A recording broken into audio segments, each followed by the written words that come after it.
Once again, I'm Sarah Linda, and it's my pleasure to introduce today's program, Sketchbook Traveler, a virtual workshop series with James McElhinney, Part 2. Today, we join author, educator, historian, and journal painter James McElhinney, who is leading this 5-part series of workshops and lectures inspired by the exhibition Landscape Art and Virtual Travel, highlights from the collections of the HRM and Art Bridges. Over the course of the next few months, we're going to be visiting sites that resonate with the collections of the Hudson River Museum, and you as participants are invited to develop your skills for mindful travel through journaling. While the artist has developed a progressive curriculum that provides a thorough introduction to a host of ideas about drawing, watercolor, and the field of plein air painting, you are invited to join any or all of these sessions. We're going to be today and then 3 subsequent sessions, all of which are coming to you thanks to the support provided by Art Bridges. In terms of art materials, you can use anything that makes a mark, and any surface that takes a mark will be perfectly suitable, but you can consult the extensive list of tools and resources that James has provided for optional supplies, which can be accessed through the Hudson River Museum website and in the chat. Olivia is going to put that link in the chat. So today is part 2, a plein-air experience, at which we accompany our intrepid sketchbook explorer to a mystery location somewhere within the North Country or the Hudson Valley. So James McElhinney will lead this virtual painting demonstration from this outdoor 90-degree location, sharing its unique sights and artistic challenges. Just a note that your microphones have been muted upon entry, though you can control your video camera, and it's nice to see all your smiling faces, and also it'd be nice to watch everybody working. You can also use the live transcript closed captioning option at the bottom of your screen, which is provided through Zoom. Should you have any questions or comments or concerns, please type them in the chat throughout the course of the conversation, and the artist will respond. We anticipate today's program will last about 90 minutes. And now it's my honor to introduce James Lancel McElhinney with a little background. He is a visual artist, author, independent scholar, and fine press publisher. He holds an MFA in painting from Yale and a BFA from the Tyler School of Art. McElhinney is the recipient of fellowships and grants, including a 2017 Paula Krasner grant and a prior visual artist fellowship from the National Endowment for the Arts. McElhinney is the author of Sketchbook Traveler, Hudson Valley, the first in a series of books produced by Schiffer Publishing. His work was recently exhibited in James McElhinney, Discover the Hudson Anew at the Hudson River Museum. His work may be found here at the Hudson River Museum and in numerous public collections, including the Albany Institute of History and Art, the West Point Museum, and the New York Public Library. As I mentioned, this will be the second of the 5 sequential workshops. We hope you will join us for the 3rd installment on Wednesday, June 5th, followed on July 8th with a final critique on August 4th, all at 1:30 in the afternoon. And now I will turn the program over to James. Thank you, James. Thank you, Sarah Linda. Am I audible? Can you hear me?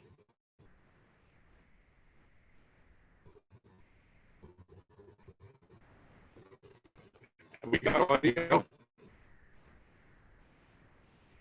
Now we can. Okay. It's warm out here, so the technology is a little slow. Bear with me. I think we're today. On the page of the page of your drawing book published in 1847, John Guthrie Chapman said, anyone that can learn to write can learn to draw. And what my goal is with these workshops is not to teach parlor tricks or art techniques, but rather to unpack ideas and approaches to writing pictorially that anyone can learn.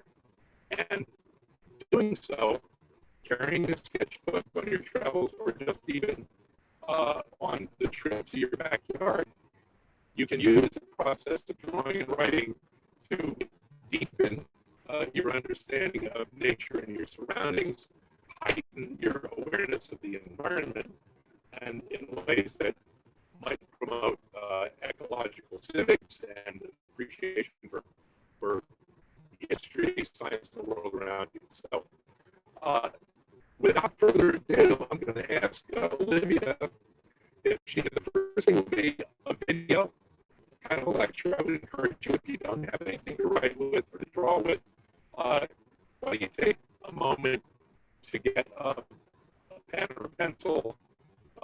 This is not making art. This is turning experiences into knowledge and ideas. It may become art, more power to you, but it doesn't need to be. It just needs to be the process of visualizing your experience in the presence of nature. All right, so if we have everybody have a tool to make a mark with and a surface to make a mark on, we'll get rolling. Olivia?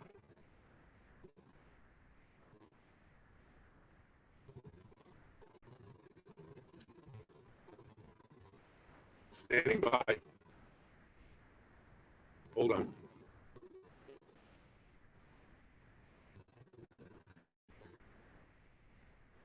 Here we go. Welcome to my studio, the great outdoors. This is James McElhinney. We're by the shore of Lake Champlain on the Adirondack coast. Behind me is Vermont and the distinctive profile of Camel Hump Mountain in the distance. Today we're going to be talking about composing in the field, and I'm going to unpack a few concepts such as the motif and some elements of pictorial mapping. The talk will be illustrated with a PowerPoint here. The idea of the motif is defined as a subject repeatedly investigated with the hope of discovering something new each time. I've chosen a few examples, one of whom is John Constable, the British painter, who mostly worked in and around his place of residence, his location of residence. And one of the motifs he repeatedly used was the lock and the mill at Dedham. You see three versions of it here. One on the top left, really a sketch, top right, slightly more developed, and on the bottom, an exhibition picture. Of course, Paul Cézanne repeatedly painted a number of quarries and also Mont Saint-Victoire, and this became sort of his signature image. We now know that he had a deep and abiding interest in geology from the time he was a child, and so there's much to be learned, I think, by studying these pictures beyond just formal issues of composition and design. Monet also used this idea of motif repeatedly with rows of poplars, with haystacks, and with his paintings of Rouen Cathedral, which are almost all built on precisely the same drawing armature, just exploring different times of day and qualities of light. So this was my motif in 2019 when I was doing a project in New Mexico. This is the confluence of the Rio Pueblo de Taos and the Rio Grande. The Rio Grande is the waterway in front of us, which at that point is really, by Eastern standards, nothing more than a stream or a creek. And what we see here in the middle of the image is a butte, which is actually a finger of land between the two canyons. A little more context, these are maps of my location. You can see here in the top left satellite image, you can see very clearly the finger of land and the convergence of the two rivers. My position is roughly, if you can see the cursor, it's roughly there, roughly here, roughly here. So this is important because I think looking at maps, especially if you're painting landscapes, can be very informative. It can show you where you are in a kind of abstract conceptual sense. In other words, you can have your GPS coordinates, and when you're having a look at a feature of land, perhaps it's not really clear what the relationship of it might be to other features, such as the rim of a canyon or a body of water. So having a map, consulting maps, can be very useful. Here we have there's a little bit of noise in the background. There's a ferry about to launch to go across the lake to Charlotte, Vermont. So the first thing you have to do is define the frame. You have to figure out what is the left side, what is the right side, what is the top and the bottom of your image. And once you've done that, then you need to find your horizon. This is not so much to help you produce the drawing, but to remind you where you are in space in relationship to the terrain features you behold. So you have to try to calculate, imagine that you're projecting forward and all around you a singular plane of vision that would be your eye level. That's the horizon. The horizon is not something out there, it's something within you. It's your position in space expressed as a horizontal line in the drawing. The next thing you want to do is you want to divide the rectangle into quadrants. And I would invite you to follow along at this point, because I think it'll help to remember these concepts. I'll go back, and if you want to take notes,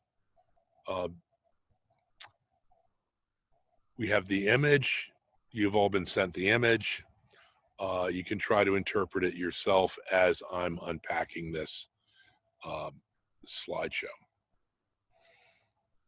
So you've got this image, you've split it in half between the left and the right, mainly because I'm showing you how you might use the gutter of a sketchbook if you were going to paint across both pages, across the page spread.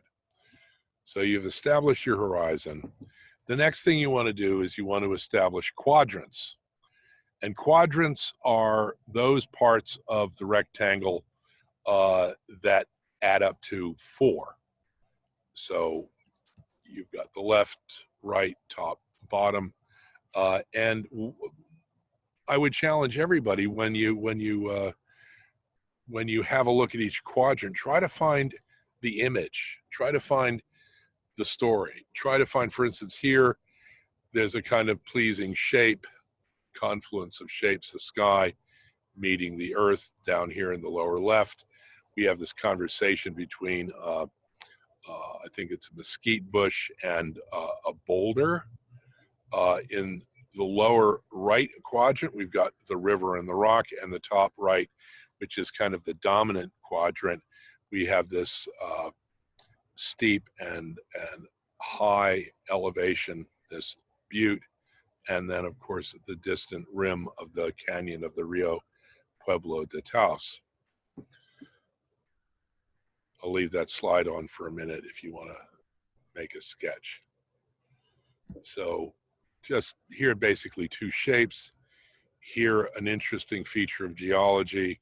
Here, a water course and a rock sort of seem to be in conversation with each other. And here too, a rock and a bush. And I think it's interesting that the river flows from top left to bottom right, but the conversation seems to be going the other way. And then here too, if we were to make an axis between these two elements, we would see that there's a diagonal that points up towards this feature.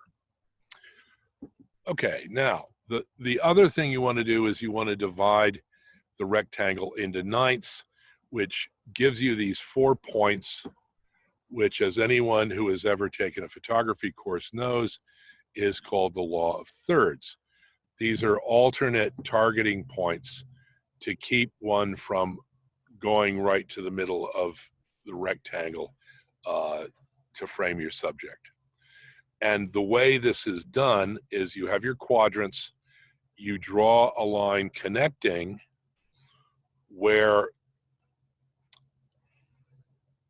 the line dividing the top quadrants from the bottom quadrants meets one of the lateral edges, in this case, the left side, draw a diagonal to the opposite corner, and where it crosses the diagonal used to plot the center of the composition, make a mark, in this case, a green dot. Then just simply project a horizontal across to the opposite diagonal, then a vertical down to the one below it, and likewise here. I'm near a dock, so if you hear the sound of trucks or vehicles, that's what we have to put up with here in the wilderness. I'm being facetious, of course. But you can see that a funny thing is happening. The quadrants reproduce exactly the aspect ratio of the rectangle, the height and the ratio of the height versus the width, which is identical also to the rectangles formed by the division of the mother rectangle into ninths. So in other words, the ninths, the quadrants, and the frame are all identical in proportion. And this is a concept, I've got a whole lecture about this that I'm going to put up on a private website that you can access. You just need to email me and I'll send you the link. Proceeding, superimposing that over the subject. And really, you don't have to draw this armature every time. This is sometimes called the armature of the rectangle. These are like training wheels on a bicycle, a way of training you to recognize that an empty space, that an empty page is never an empty space. That implicit within a blank page or a rectangle that contains no marks, there is implicitly this armature, which represents the reciprocity between symmetry and dynamism, the ninths being asymmetrical, and of course the quadrants being symmetrical.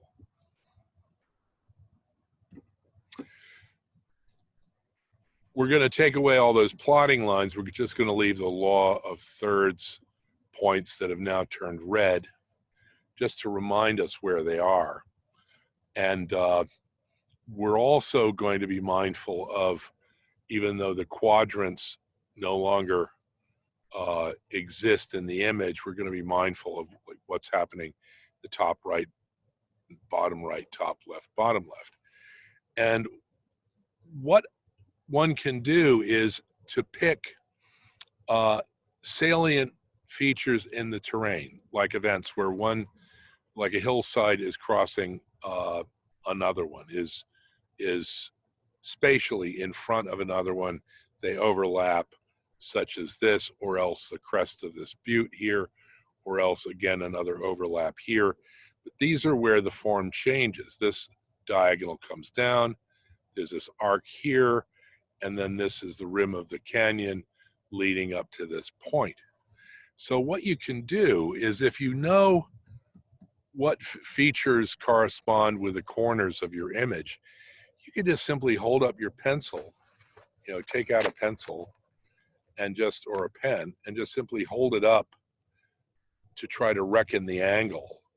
Hold it up against the subject, against the terrain, against your view, and then hold it up without changing the angle, hold it up against your page, and then draw that angle. And use this idea of triangulation, meets and bounds, interesting concept, to determine the relative location of certain features of the terrain. This will help you get everything in the right place. And anybody can do this. This is not something you need talent and genius and poetic agenda to do. It's basically mechanical drawing, freehand mechanical drawing. Anybody can do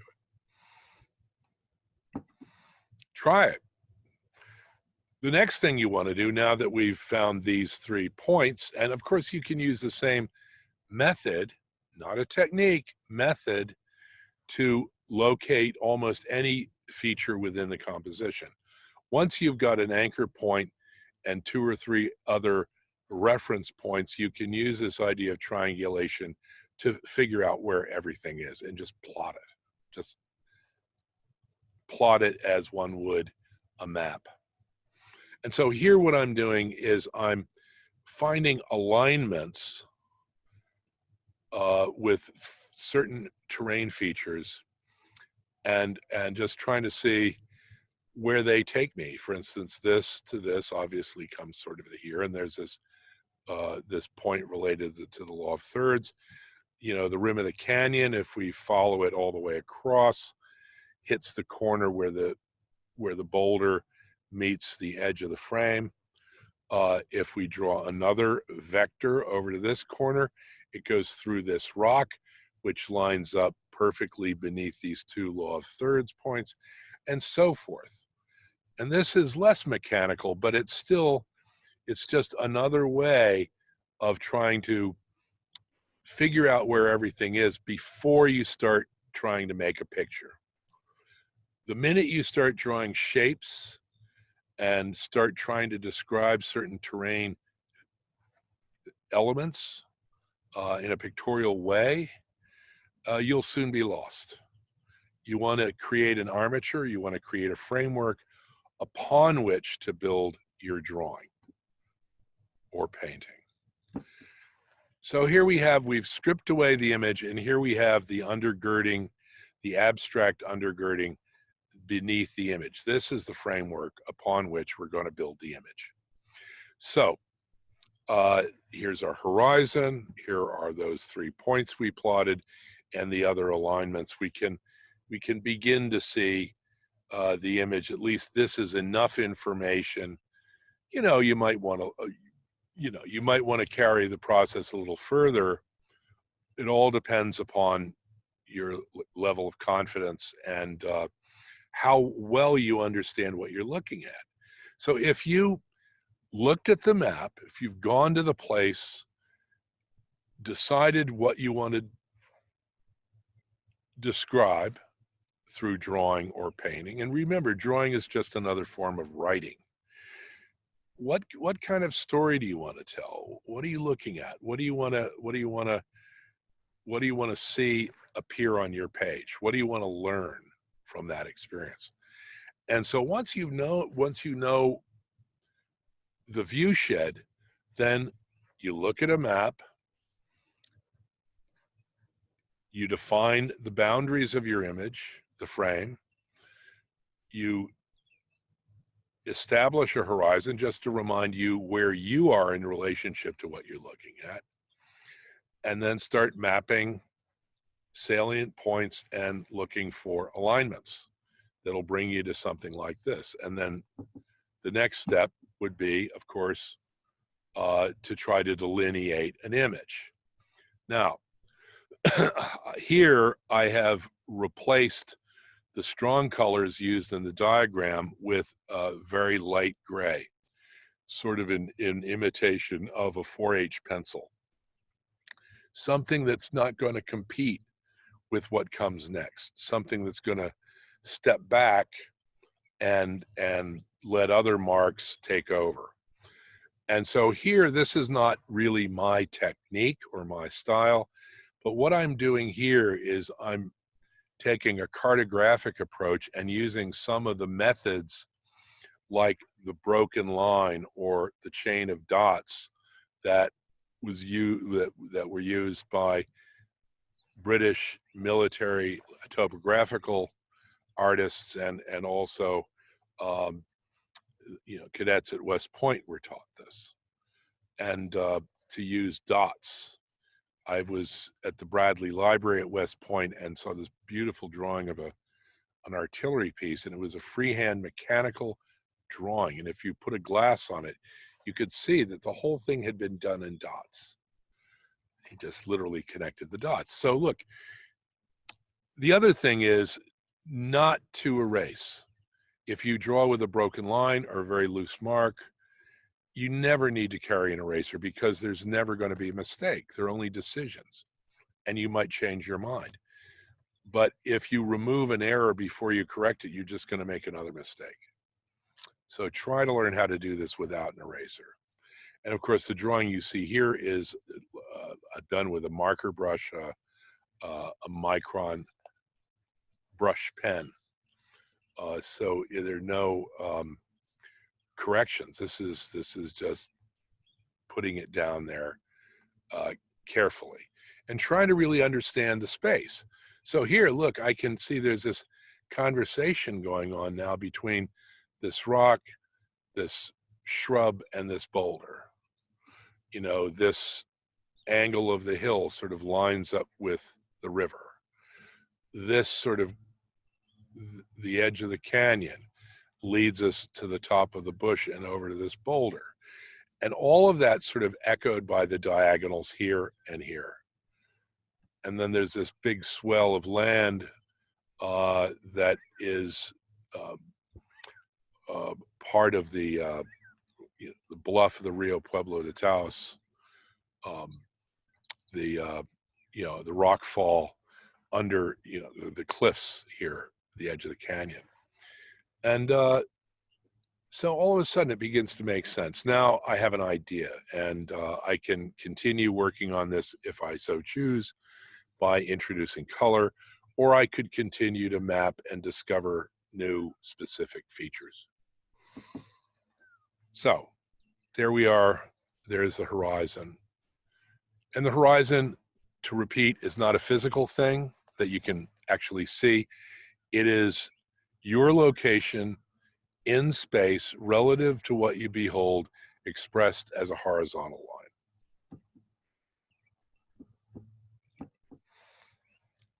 And again. And these are some works that I did based on my field work at that location, including this journal painting, which was executed on site, and a monoprint inspired by the same place, but not bound by the data. You know, like people say, never let a good story stand in the way, or never let the facts stand in the way of a good story. Never let data stand in the way of an exciting picture. And that's it. And what we'll do is we'll now take some questions, and then after that we'll take a 5-minute break, and we'll return and we'll start working actually from a new motif, and we'll be on site. And I encourage everybody in the time that you have, you're going to have a cup of tea or have a snack or something, grab something to draw with and something to draw on. It can be anything. It can be anything that makes a mark and takes a mark. Thanks for your attention. We'll see you in a few minutes.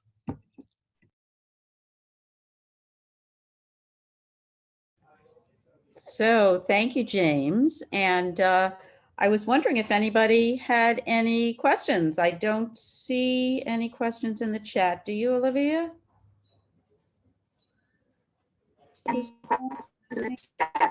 Sorry, I don't see any questions either right now. you know, we're happy to take them later as well. Absolutely. So if you don't have any right now, feel free to think of some for later. Okay. And James, are you with us? Have we resolved our technical issues? I know you're out in the wilderness, so I really appreciate everybody's bearing with us.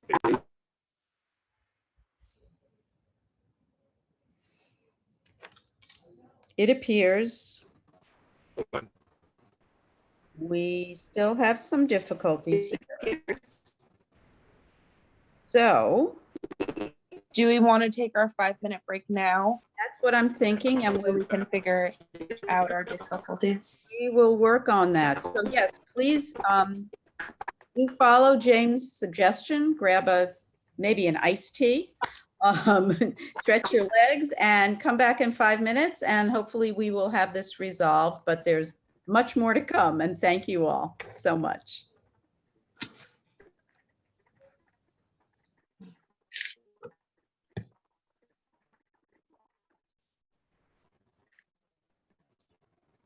Hey, Sarah Linda, can you hear me?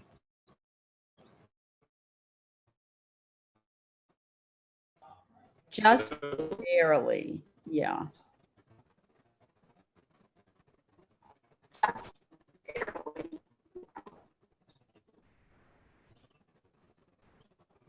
What I suggest, James, if you can hear me, I'll type this in the chat too, is to dial in via like the cell phone numbers or the telephone numbers in the Zoom link I sent out.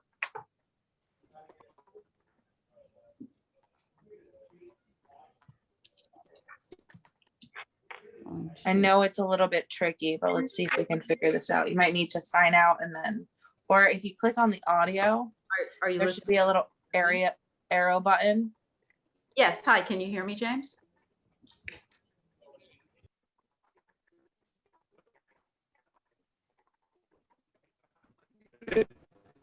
But you can't hear me. Yeah, we can just barely hear you.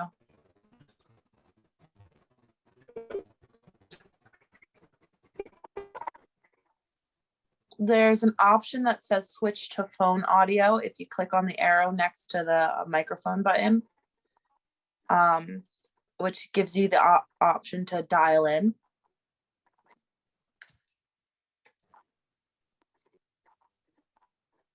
And it'll give you your participant ID as well.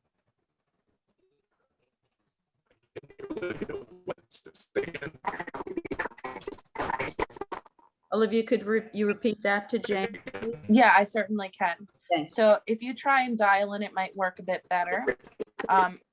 If you're on your computer, there should be an arrow next to your audio. I can't hear you. Okay, I will type it in the chat. I can't hear you.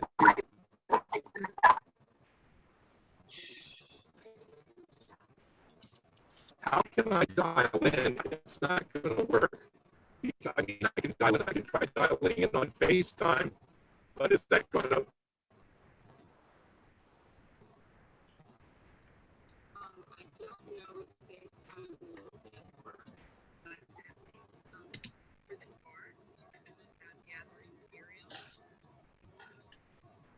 I need to buy a tent. The problem is the heat. We're having a problem with the heat. So Well, you know what? If we can you hear me on the video? I think we can right now. Yeah, that's because I'm talking to you on the computer. But if I can't get to my other features, then I can't do the demo. Okay. I'm just trying to think for a second.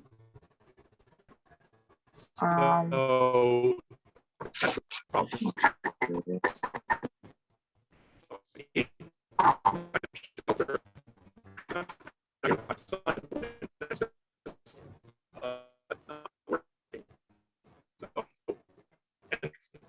video on the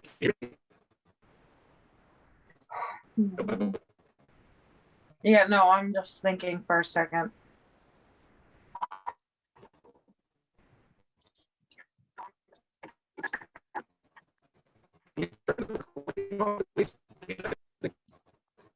And you said that the phone isn't an option because it's overheating, right? Okay.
Okay, so I think James is trying to, sorry, Linda.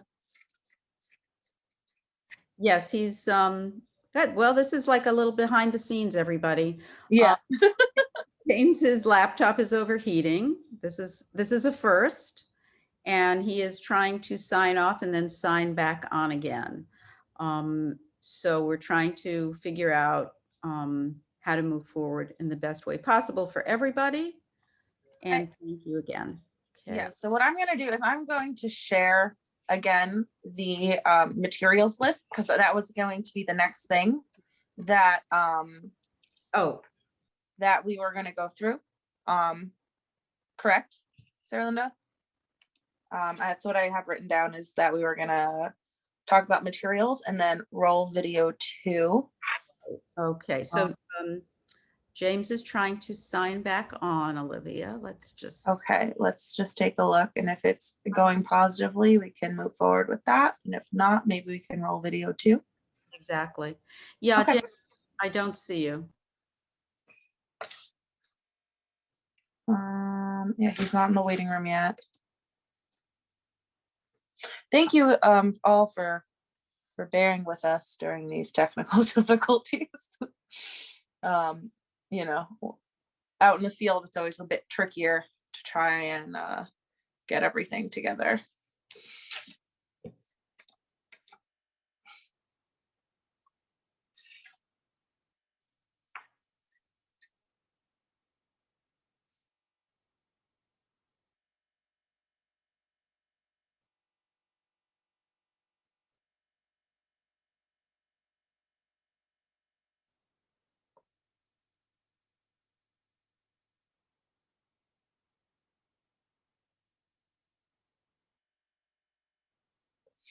And for anybody that is just coming back from their little break, I did repost the materials into the chat for anyone to go take a look at before we roll the second video. And if James is able to get a few words in with us before that, that would be fantastic.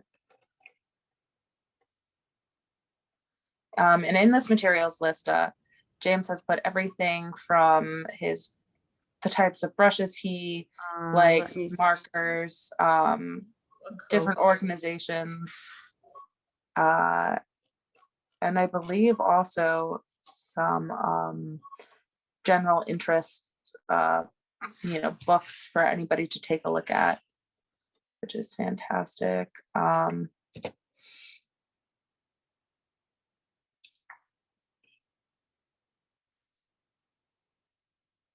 Olivia. Yes. James is back on, but he needs you to unmute Make him. him a host him. Okay, I'm gonna make him a co-host. Where is he hanging out? Here he is. Okay, there you are, James. You should be able to mute and unmute freely. All right, let me turn the phone off.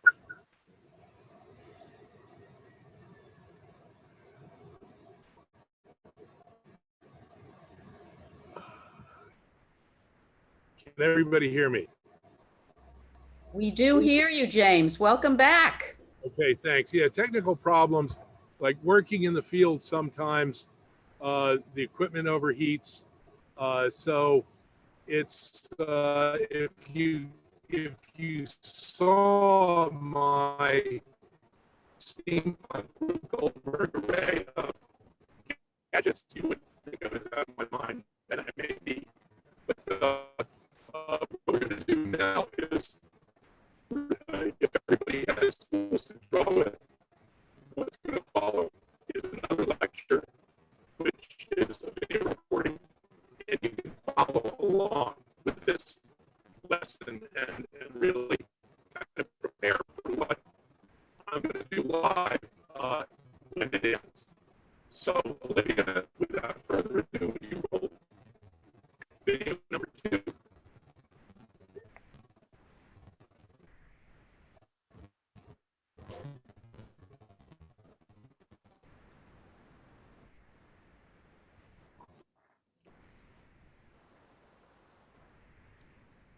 Today, we're going to be visiting Wadhams Falls on the Boquet River in Essex County, New York, on the Adirondack coast of Lake Champlain.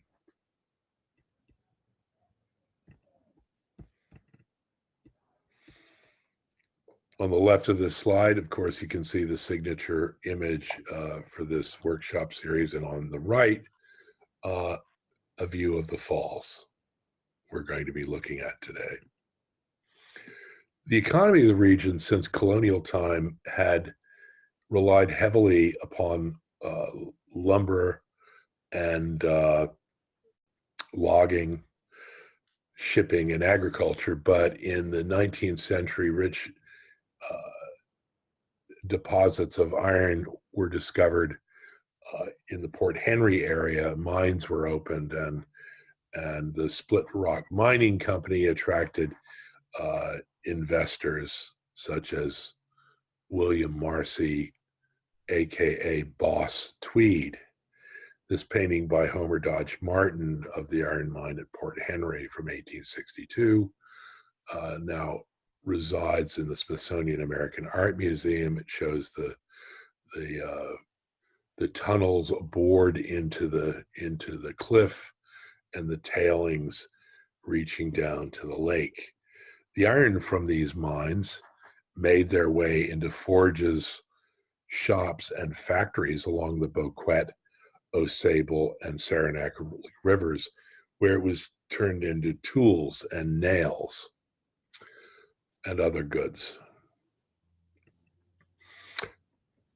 The region in question is located within that dark green circle at the top right corner of this geological map of the state of New York. That melange, that kind of the butterscotch melange of yellow and brown that we see here is the Adirondack Uplift, which is billion-year-old bedrock rising up from deep beneath the earth, and is actually part of a formation known as the Canadian Shield, which extends north and to the west to Lake Huron. The blue region we can see here is Carboniferous Mississippian and Pennsylvanian era limestone, which is ubiquitous throughout North America. Let's go to a close-up. On the left, we see a detail of that map, the red dot indicating Wadhams, the green indicating Port Henry. As you can see, Wadhams is located right at the boundary between this gray zone, which is fossil reef limestone, known as Chazy, C-H-A-Z-Y formation that stretches from Quebec down into Tennessee. And of course, here we can see the blue, the Carboniferous limestone. The difference between the two rock formations is that the Carboniferous limestone is the result of plant material, whereas the gray is the result of like marine animals, coral, and other fossil formations. I'm not a geologist. I'm learning. I think it's quite fascinating. Here on the right, we can see a topographical map. The blue areas, of course, Lake Champlain, Port Henry, and Wadhams in relation to each other. And to check in next So on month. the right, we see Main Street in Wadhams, which is Highway 22, and below a romantic relic of its industrial past. Ask their An questions. aerial view gives us our point of view for the day. I'm going to be working here, looking at the falls, which is just right there at 1 o'clock. As you can see, the hamlet of Wadhams is to the east of the river. The light area there is a bridge. The building I'll be standing behind is the Wadhams Free Library, which we can see on the right.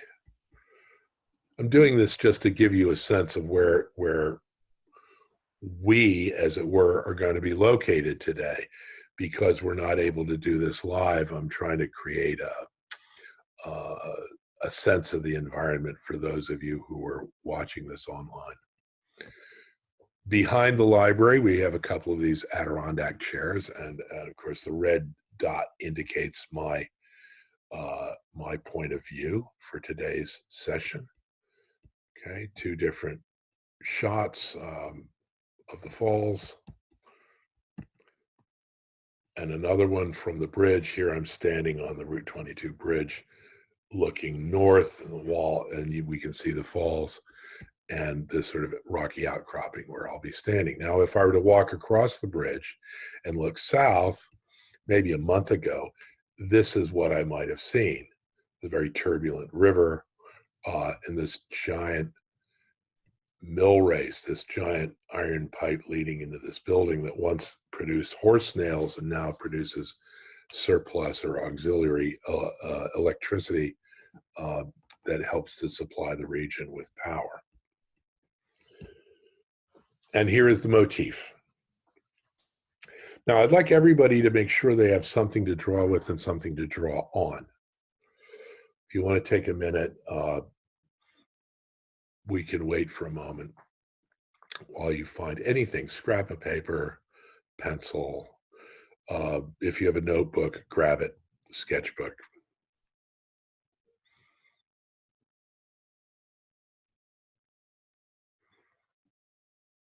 Okay, everybody ready? All right, let's go. All right, so here's the scene. This waterfall, we have these other elements. We've got this rocky outcropping here. The foreground, it's a little hard to read because we're not actually there. But this is actually part of that outcropping where I'm standing, and everything else is beyond. Here we see a dam, this sort of concrete and masonry dam that's about 8 feet high, and that is creating a reservoir, a mill pond behind it, which feeds water into that large iron pipe we see here that powers the machinery inside the historic mill. And that pipe would be over here to the right. All right, so to begin, look at the shape of your page, and or if you want, draw a rectangle on your page and look at its shape. What are its proportions? What its aspect ratio. What you want to do is you want to frame that part of the view shed that you want to draw. And this frame should correspond directly to the shape of your work surface or the shape of the frame you've defined on it. Here in this diagram, I've divided the frame, the rectangle, into quadrants and thirds. The law of quadrants and the law of thirds having been discussed before, these 4 points being alternate targeting points for photography, but also in drawing and painting, we think of the quadrants as being, in some way, individual compositions in and of themselves. What could you make of any one of these? And we want to try to find a different focal point in each one to animate the image. So the next thing you want to do is you want to decide where you are. You want to discover what is your eye level, what is your point of view. A horizon, in this sense, is not a physical thing. In fact, the horizon is really not a physical thing. It is a horizontal line reflecting your point of view. The next thing you want to do is choose a salient terrain feature. In this case, there's a rock, a forked tree, and the spillway from the dam. And we're going to use this as an anchor point to discover where other things are. So the first thing we want to do is we want to project vectors out from that point to other features of interest in the terrain, such as the top of this like rocky outcropping. Can't really call it a cliff, but it is sort of a steep feature. And then here, corresponding on the other side, is a rocky outcropping. Sort of the corner of that is located here. Now, if we want to verify where those are located, we have to measure the angle of a vector that might connect them. And we do it like this, and then that gives us the location of those two features. This is basically using a land surveying technique called meets and bounds, also known as triangulation, measuring the distances and angles between landmarks.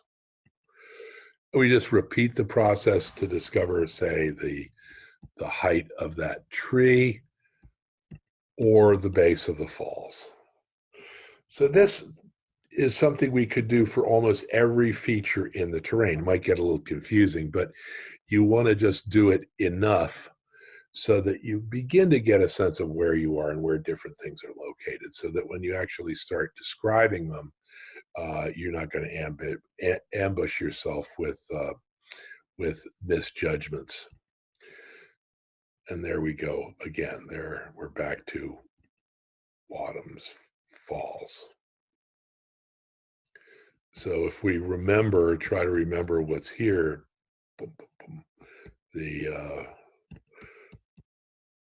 those 4 points are there, and then the frame is not the same as the exterior boundaries of this image. All right, so to begin, I'm going to use as an example of what we're going to do today a watercolor drawing that I did last week. And we're going back to the same subject because it is a motif. It is something to which we return with the intention of discovering something new each time we do so. So, taking my rectangle, one of the things I like to do is to just draw a frame within the frame. Even if I'm using the shape of the page that the manufacturer has provided, I sometimes like to frame it with drawn lines, which gives me a margin where I can place written notes. And here we can see the rectangle has been split into quadrants and thirds, like locating the middle of the page by crossing diagonals between from one corner to the other, then dividing that into quadrants, taking a line from the midpoint of one of the lateral edges over to the opposite corner where it crosses the diagonal we use to find the middle of the page. Then we make a mark, project a horizontal across to the opposite diagonal, make a mark, a vertical down to the first diagonal, make another mark, and repeat. And this gives you these four focal points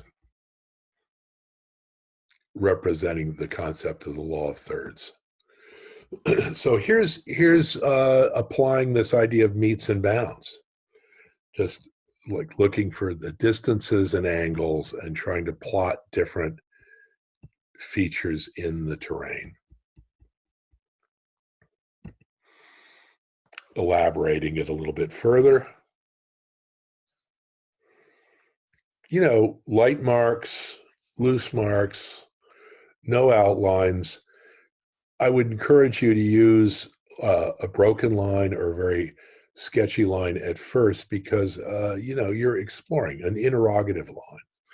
When you lay down a solid line or try to define outlines, it's like ordering, the dessert before the appetizer. You want to move progressively into the drawing by teaching yourself what you behold. You're posing questions at this point. You're not making a statement. You're still gathering information.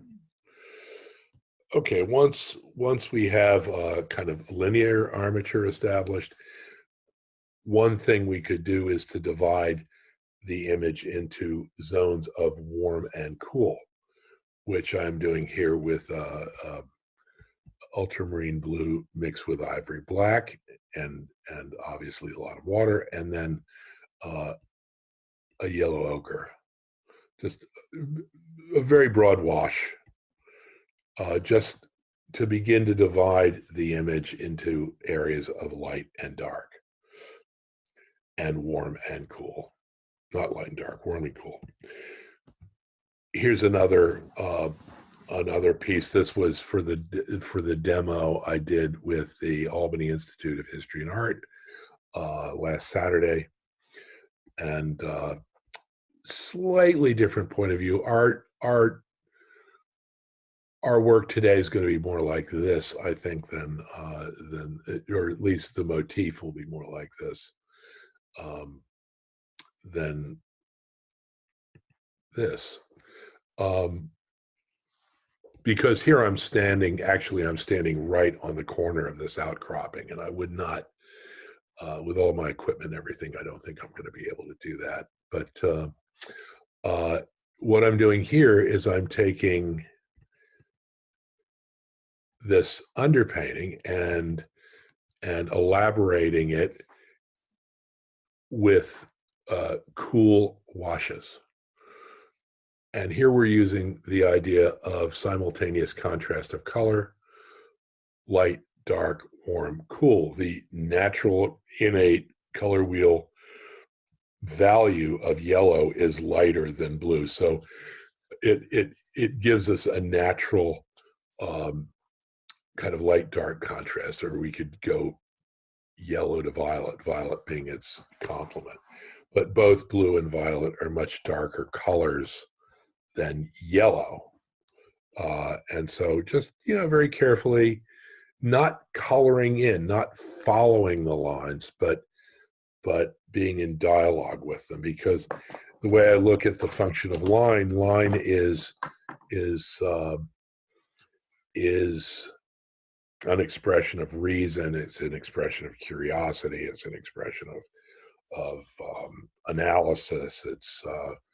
It's a tool for rational viewing. It's very much a medium of ideas. As Matisse said, line is to the mind what color is to the senses. And so we come in with color,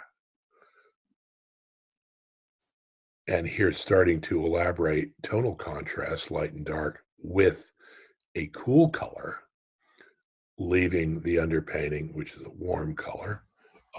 We have that added contrast. It's not just a light gray and a dark gray. It's actually a warm light and a cool dark. And so it introduces this quality known as pictorial light. As Hans Hofmann said, in nature, light makes color, and painting, color makes light. So, we want to not get mired down in local color, trying to color match what color something looks like we're picking out paint for the powder room. We want to actually think about building the space with color as well as with line. And then introducing red, of course, being sort of a middle value color. So red, yellow, and blue being, our primary colors. Blue expressing dark, yellow expressing light, red expressing a middle value between the two. So just laying a light wash of red over that, and then elaborating the darks even more. In a drawing like this, I might add black to the blue, or glaze over other areas with a darker color. Like here, this is red mixed with black, blue mixed with black. A lot of people say black's not a color, but black is a color. I don't think you can say it's not without hurling an insult at 1,200 years of Chinese painting. Something to think about. So anyway, if you have any questions for me directly, if you want to take a screenshot with your phone of this QR code, it'll take you to this email address. And just if you send us an email, I can send you a link to a page that's now under construction that's going to have a lot of bonus study material on it, and you'll be able to learn more there. So that's it. Let's leave the video and see if there are any questions. And after a brief Q&A, we'll be going live to today's demo. Thanks very much.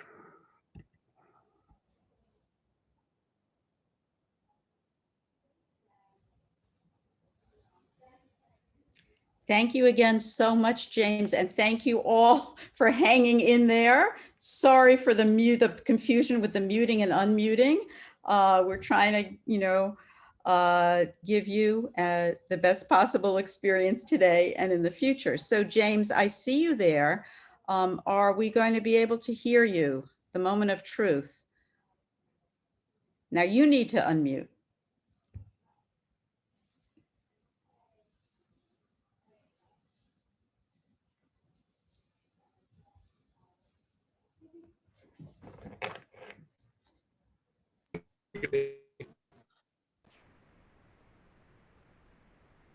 I see you have a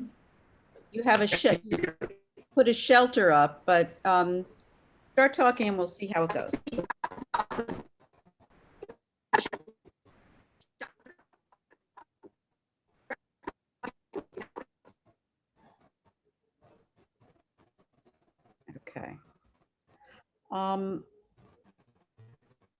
Okay, James, I cannot hear you.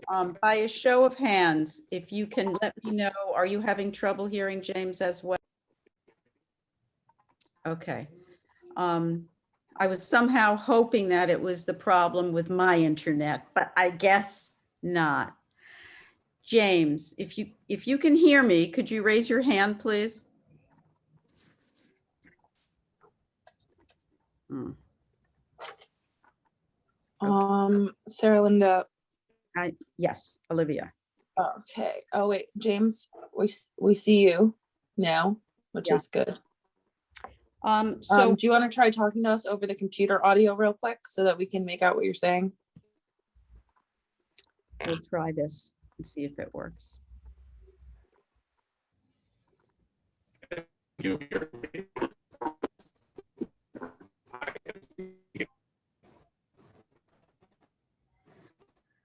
Okay. Unfortunately, your voice is garbled. Okay, technical difficulties are enough.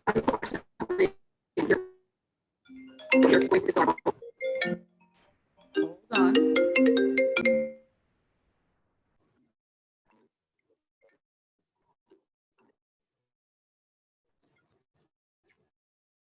Hi, Sarah Linda. Why don't we do this? I will just make a video of rather than letting them see why we've got technical problems. What I'm going to do is I'm going to do a video. I'm going to record it on my computer, and then I'll post it in the critique box, and then that can be shared. Yeah, you can say that they feel free to reach out to me directly at workshops@watcher.com or something like that. So we'll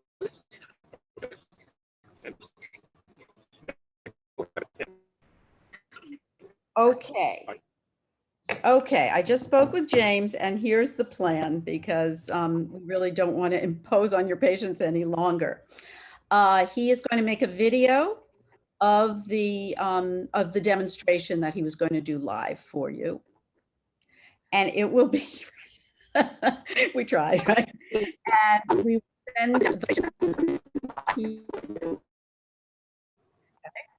Olivia, that's very doable. Yes, we will either send it in a Dropbox link or send a link to a YouTube video, depending on what our advancement teams decides is best. And we will try and get that out to you as quickly as we can as well, so that you guys can continue on this project at your earliest convenience. Absolutely. And we really want to Cheryl, thank oh, sorry, much. Cheryl was just asking about if this image will be able to be accessed. You know, we can always ask James to take a photograph, or I think he has a couple photographs of this view, which we could also send in either a Dropbox link or attach to an email. And we'll get that to you as soon as we can. Right. And I am also going to put in the chat the dates of the forthcoming programs and some other information. It will take a little while because there's kind of a lot of information here, but here are the his upcoming programs, which I will put in the chat right now. Yes. Ronan, we'll try and make all of these videos available to the registrants, just so that you guys can also have a refresher on these before you watch the live demo, and you know, you'll be able to play them back. I understand it was a little bit fast for some people, but we'll try and get you these resources all as soon as possible, okay? So Cheryl is asking, she is only able to register for 1 and 2. Only sessions 1 and 2 are available right now. Our links usually are put up within 2 weeks before a program begins. So our June program should be up sometime this week to register, and we'll have that So just keep an eye on our website, www.hrm.org. If you do a /calendar after that, you'll be able to see them, or you can just click on the menu and find the calendar that way as well. Okay. Yeah, I know people often ask if they have to register individually for each workshop, and the answer is yes. So do keep checking back on our calendar. And also, you know, now that the world is opening up and hopefully people are vaccinated and healthy, we really invite you to come see the exhibition here at the Hudson River Museum, Landscape Art and Virtual Travel, that inspired this series. I think it will really it could crystallize a lot of what you're working on with James, and a lot of what he's talking about. And there is his work is also featured in that program. Let's see, you asked when the exhibition ends. The exhibition has actually been extended to February 6, 2022. So you have spring, summer, you have like four seasons in which you can catch it. So, and we, as you can see by what I put in the chat, we have lots more programs planned in addition to James's series. So let's see, is there, yes, February 6th it was, Ronan. So if you go to the link that's posted in the chat, that tells you all about the exhibition, all that information is there, and happy birthday. Okay, any other questions for now? Please save your work, because I know James is going to want to see what you were doing, and be on the lookout for that email with the link of his demo. Okay, any other questions? No? Wonderful. Thank you so much. Thank you for your understanding, for your patience. And next time, it'll be a breeze next time. Okay. Thanks, and enjoy this beautiful day, everybody. Thanks to Olivia. Thanks again to James. Thank you all. It's wonderful to see your faces. And thanks for working along with us. Take care. Bye-bye.